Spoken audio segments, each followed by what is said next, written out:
Voilà, donc ici je vais faire une petite vidéo très intéressante hein, qui permet de trouver, si vous voulez, la matrice orthogonale de changement, voilà, de changement d'une base orthonormée, c'est-à-dire le changement d'une base orthonormée. Bien sûr, par l'entremise des complexes. Vous aurez compris que les complexes peuvent énormément aider, puisque les complexes, vous aurez compris que dans ce qui se cache dans les complexes, peuvent se cacher des similitudes. Voilà, on a des similitudes. Alors, qu'est-ce que c'est qu'une similitude? Ben, c'est tout simplement une rotation composée d'une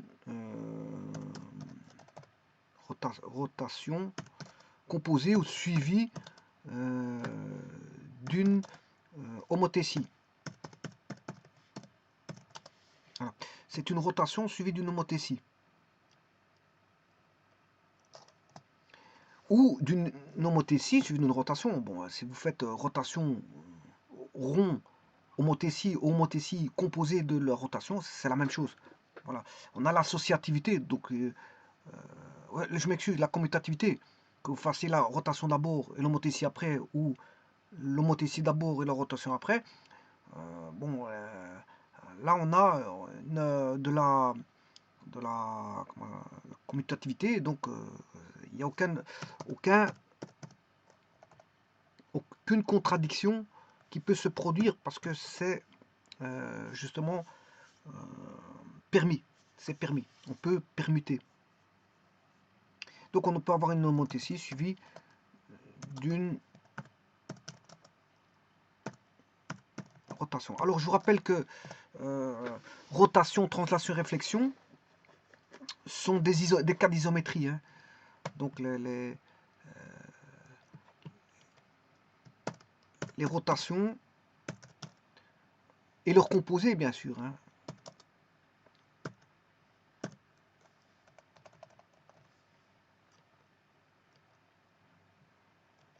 Donc, rotation, translation et réflexion.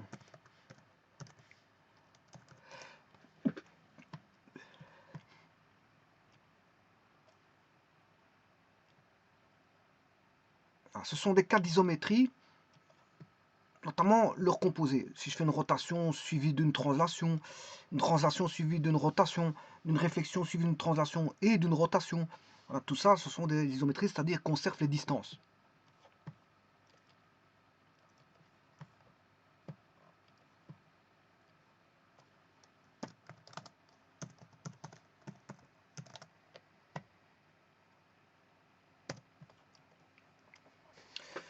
Voilà, donc qu'est-ce que c'est qu'une similitude? Ben, la similitude, c'est une rotation suivie d'une homothétie ou d'une homothétie suivie d'une rotation.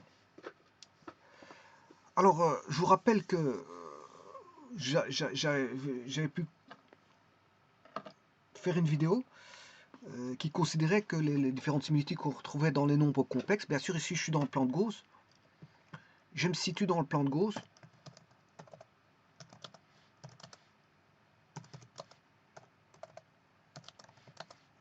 et puis je vais me situer dans le plan affine.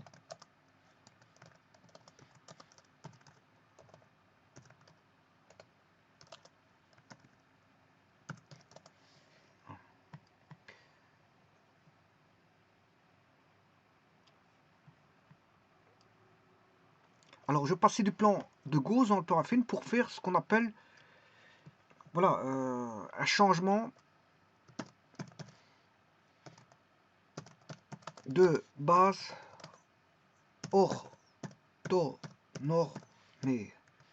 Ça va être très simple. Hein. Les complexes vont vous aider justement de chercher la matrice de transformation hein, facilement. Il y a pas, je veux dire justement, il ne faut pas trop réfléchir justement avec C. Ici, je recadre certaines choses, mais vous allez voir que c'est très simple. Justement, c'est une aide. Les complexes vont vous aider. Simplement, on va passer d'un. Il faut changer de plan. Je vais passer d'abord, je vais formaliser dans un plan complexe. Or, la formalisation, vous la connaissez parce que j'ai déjà fait les vidéos dessus. Et puis, voilà. Et puis, je ferai mon changement de base orthonormée.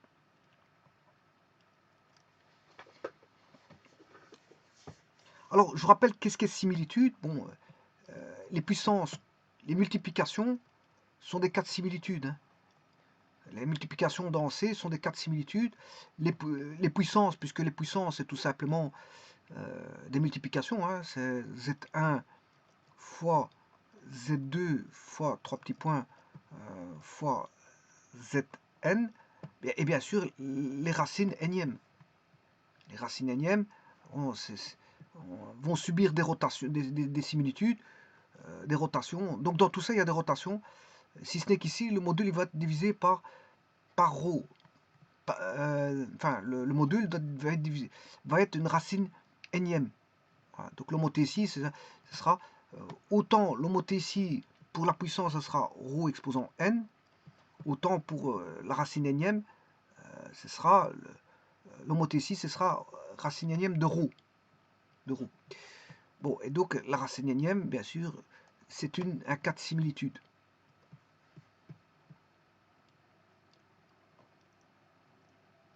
Alors, je rappelle que ces deux-ci sont des fonctions, c'est réciproque, bon, c'est réciproque. Faire racine énième de z, n racine de z, bon, c'est réciproque, hein, bon, vous prenez un z, vous prenez la puissance, z exposant n, voilà, si vous prenez la racine énième, vous retombez sur z, bon, c'est réciproque, c'est une fonction réciproque. Bon, donc ça veut dire que, qu'est-ce qui fait homothétie? Bien sûr, et la division, j'ai oublié de dire la division, c'est la division, puisque la multiplication et la division, c'est, voilà, c'est des choses équivalentes, hein. Voilà, enfin équivalentes non, mais je veux dire, bon, ça, à partir de la division, à partir de la multiplication, on définit la division, puisque la division, c'est multiplié par l'inverse. Voilà, c'est pour ça que... Bon, et donc là, on a tous des cas de similitude. Là, on a une similitude, similitude, similitude, similitude. Bon, maintenant, on peut avoir un cas de similitude particulier qui va induire une rotation pure sans homothétie. Quand le module vaudra 1. Quand le module vaudra 1, là, à ce moment-là, on a la similitude est contraint à une rotation pure, pour autant qu'on fasse encore une rotation. Parce que si on a une rotation qui est l'identité, c'est-à-dire d'un angle de 0, on a l'identité dans le plan. Donc on n'a pas de rotation. On a l'image qui est conservée. L'image et l'objet sont le même dans le plan. On n'a pas eu de transformation du plan. Si le θ vaut 0. Donc il faut qu'on ait une rotation. Hein. Donc en dehors de l'identité. Alors maintenant si je prends un cas de figure, on a une rotation pure. Une rotation pure, comment puis-je l'avoir? Je prends Zn qui est une homothétie. Zn, je prends Z, racine énième de Z est égal à racine énième de ρ 6 phi sur n multiplié par 6 de capi sur n.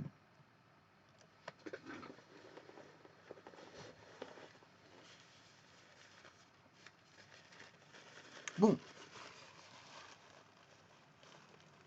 Alors là, on a une similitude, c'est-à-dire on a une homothétie.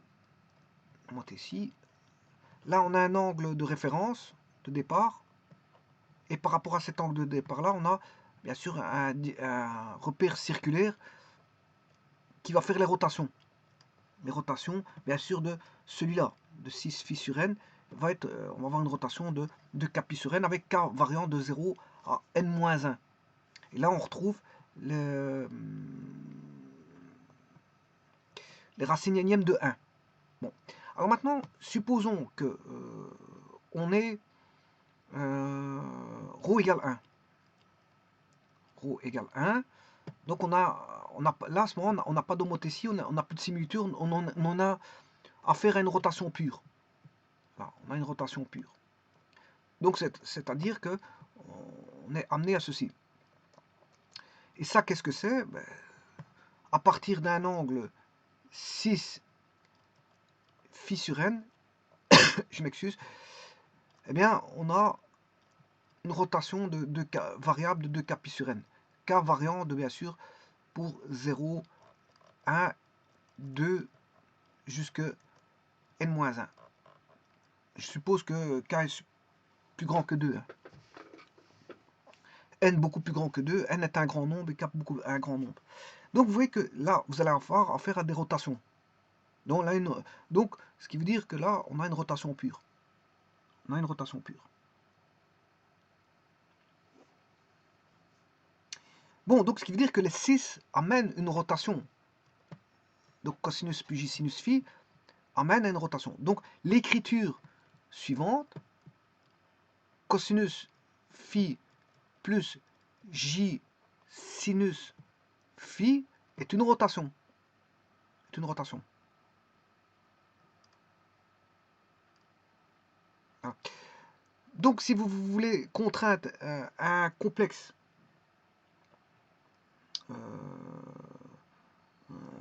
à une rotation, hein, si vous voulez contraindre un complexe à une rotation, vous allez faire quoi? Vous allez faire z fois, ça c'est le complexe, vous allez faire fois 6 phi. Et là, vous allez avoir le complexe qui a subi une rotation. Donc on aura z'.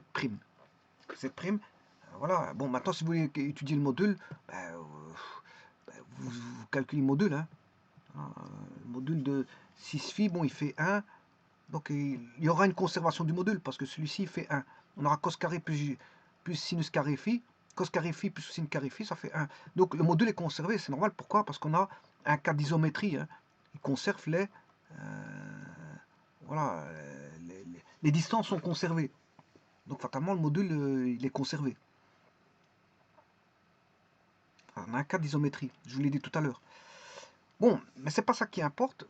Moi, je vais faire une transformation. Là, je suis dans le plan de Gauss.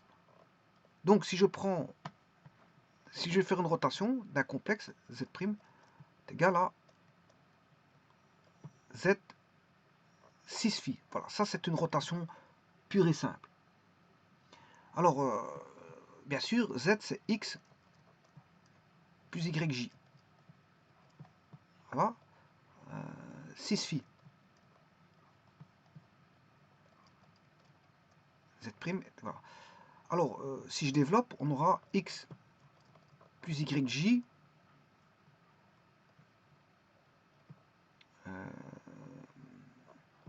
cosinus phi plus J sinus phi. Voilà. Donc,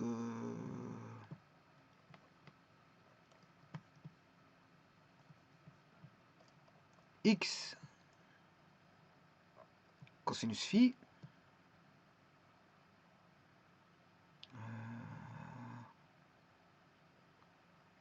plus xj sinus phi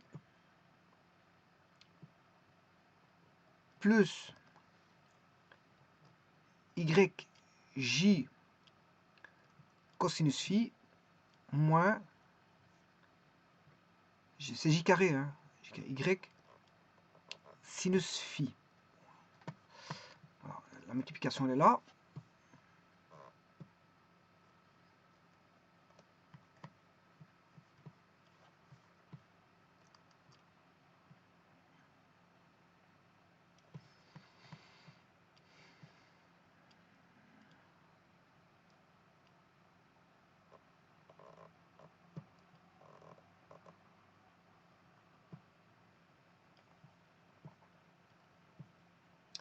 Donc, ce qui fait x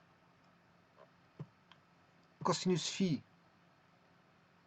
moins y sinus phi. Bien sûr, là vous aurez la partie réelle. Hein, la partie réelle c'est bien sûr là c'est z'. Hein. Rappelez-vous ce que j'ai fait. Ça c'est z'. Puisque j'ai fait z' égale z 6 phi. C'est ce que j'ai fait. Hein. Bon. Alors le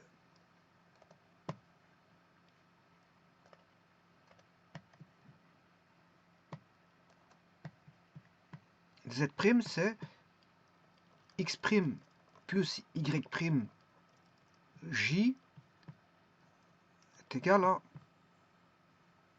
bien sûr, plus non, x cosinus phi moins y sinus phi plus j. Alors là, je vais chercher la partie imaginaire. J'avais x j sinus phi plus y j cosinus phi, j x sinus phi plus y cosinus phi. Bon, je vais égaler partie réelle et partie imaginaire.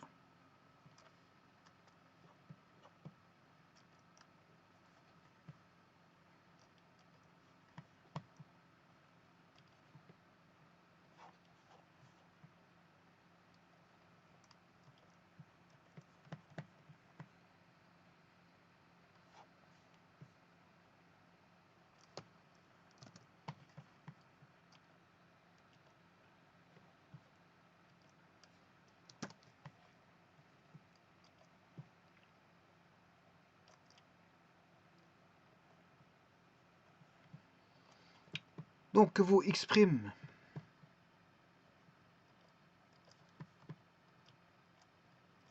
que vos y', x' il vaut x cosinus phi moins y sinus phi, voilà. Et l'autre, il vaudra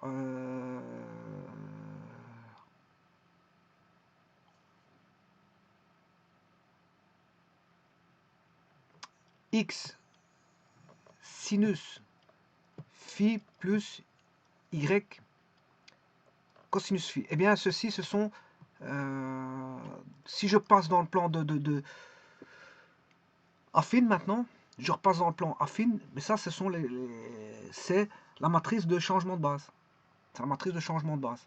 Donc x cosinus phi moins x' est égal à x cosinus phi moins y sinus phi, et y' est égal à x sinus phi plus y cosinus phi. C'est la matrice de changement de base. Bon, voilà. Bon, elle se note. Je l'ai noté. La matrice, c'est bien sûr, c'est une matrice orthogonale. Hein. Matrice orthogonale. Bon, il suffit de... On va chercher ceci.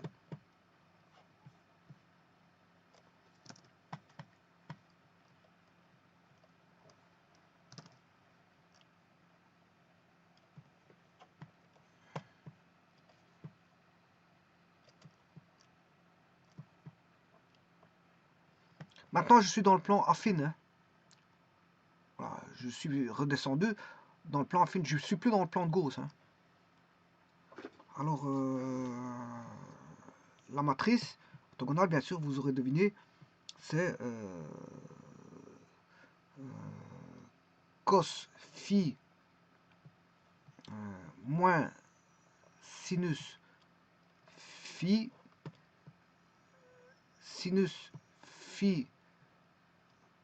cos phi, qui est la matrice orthogonale, fois bien sûr x cosinus phi moins y sinus phi, x sinus phi plus y cosinus phi est égal à x', y'. Alors, je vous rappelle qu'ici, la matrice, elle vaut cos carré plus sin carré, elle vaut 1. Le déterminant, il vaut 1. Le déterminant, il vaut 1. Voilà.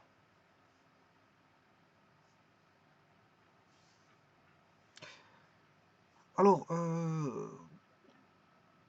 maintenant, je vais vous montrer à quoi, qu'est-ce que c'est, ceci.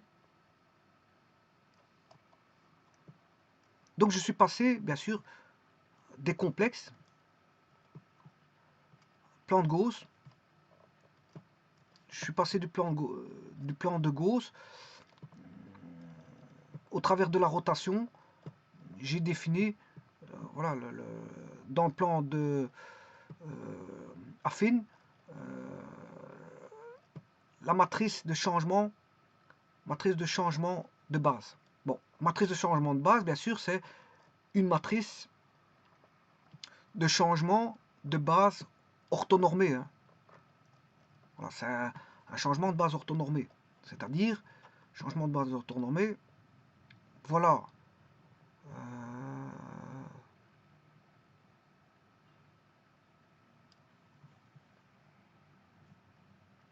Voilà l'ancienne base orthonormée.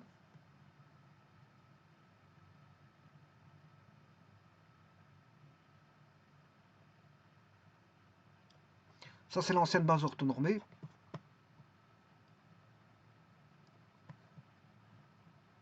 Avec, bien sûr, les normes qui sont les mêmes, même échelle, 1. Là, je suis dans le plan affine. Hein. 2. Voilà. Je vais changer de base orthonormée.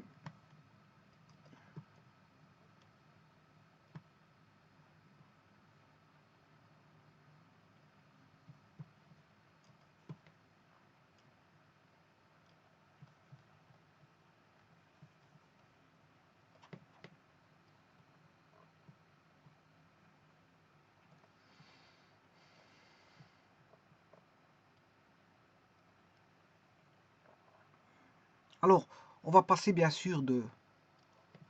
L'origine n'a pas changé, hein, j'ai pas fait un changement d'origine. O, j'ai toujours O, E1, E2. Voilà, mais on va passer, si vous voulez...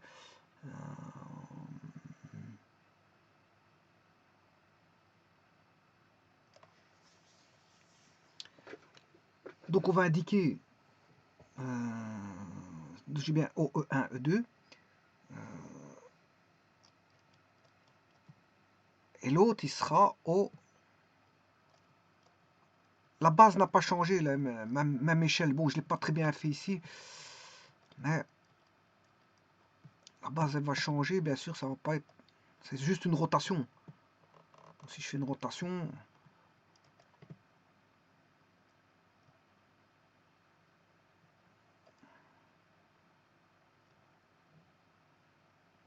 Le centre O.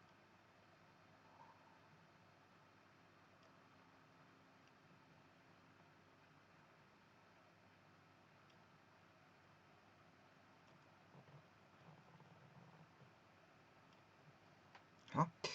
Donc, ce qui veut dire que je connais le E1, E'. E1', E2'. Oui. E1'. Et ici, il y aura E2'. Il n'y a plus de place pour écrire tout ça, mais enfin bref. E2'. Voilà, on aura... Vous aurez compris qu'ici, on a X avec la base qui est ici. Bon, les bases, il faudrait que je les efface parce que je sais pas, on les voit pas fort. Là, on a la base E1. Voilà, là. La base E1. La base E2. Je mets pas la flèche pour... voilà. Dans la base O, E1, E2. Donc, on a défini le repère par une origine et une base. Une base. Je définis le second repère avec O. Bien sûr, vous aurez compris qu'ici, c'est X. Là, Y. Que là, vous aurez... je m'excuse, le X, il est là. Le X, il est là. Ça, c'est le X'. Il y a une rotation. Alors ça, c'est le Y, et ça, c'est le Y'. Bon, alors maintenant, je vais mettre la seconde base. Elle a subi une rotation. Voilà. E1', c'est ça. E2', c'est ça. Donc, on a O, E1', E2'. Donc, on a défini une nouvelle base orthonormée, mais d'origine O. C'est-à-dire qu'on a eu simplement une rotation d'un angle phi.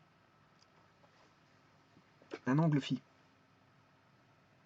Donc, c'est-à-dire que les axes ont tourné. Les axes sont tournés, c'est une simple rotation. Donc, si vous avez phi ici, bien sûr, là, on a bien sûr phi.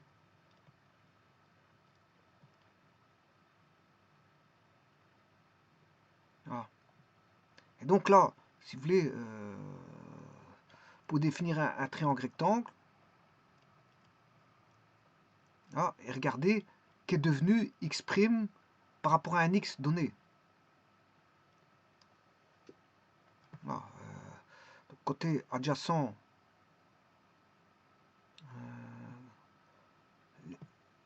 le x étant connu,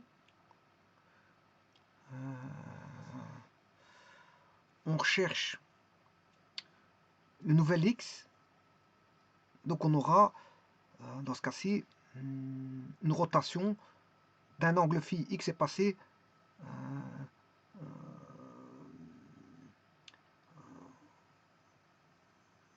voilà, en x', en faisant une rotation de cosinus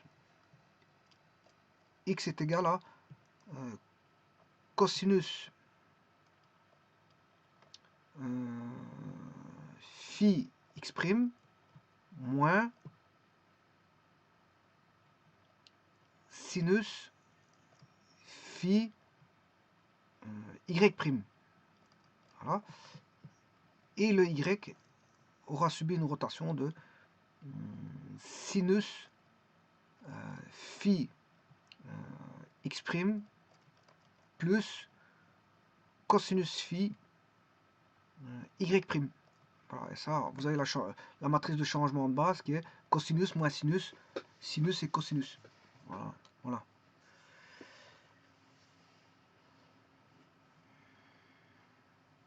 Bon, on peut le faire avec les vecteurs, hein, on peut montrer avec les vecteurs, mais ici j'ai choisi la voie suivre avec les complexes. J'ai choisi la voie des complexes, parce que la complexe, bon, on peut entrevoir, s'il n'y a pas, voilà, on peut entrevoir les rotations pures par les complexes.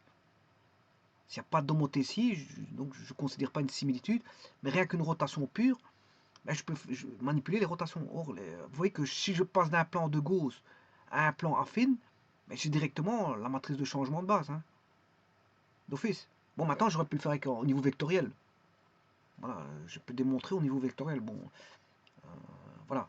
Mais là, c'est pour vous dire que la matrice de changement de base, je l'ai obtenue grâce au nombre complexe. C'est ça que je veux dire. La matrice de changement de base est obtenue. Je suis parti des complexes, n'oubliez pas. Hein. Voilà, je suis parti de ceci. Je dis que. Qu'est-ce que j'ai dit? J'ai dit qu'il y avait les similitudes, ce que c'était. J'ai considéré une rotation pure, en dehors d'une homothétie. Voilà. À partir de là, je sais bien que j'étais dans le plan de Gauss. Voilà, je définis voilà, l'image par la rotation d'un complexe et j'isole partie réelle et partie imaginaire. Ben, en faisant ça, j'obtiens la matrice de changement de base orthonormée. Je suis passé d'une base orthonormée voilà, à une base orthonormée. J'ai une base, je pars d'une base orthonormée et je fais un changement de base orthonormée en conservant bien sûr l'origine. Je fais qu'une rotation. Et grâce à ça, ben, au travers du plan complexe, en revenant sur le plan affine, j'ai ma matrice de changement de base en un temps de mouvement. En un temps de mouvement sans rien faire, bon, enfin, juste par du petit calcul, j'ai la matrice de changement de base.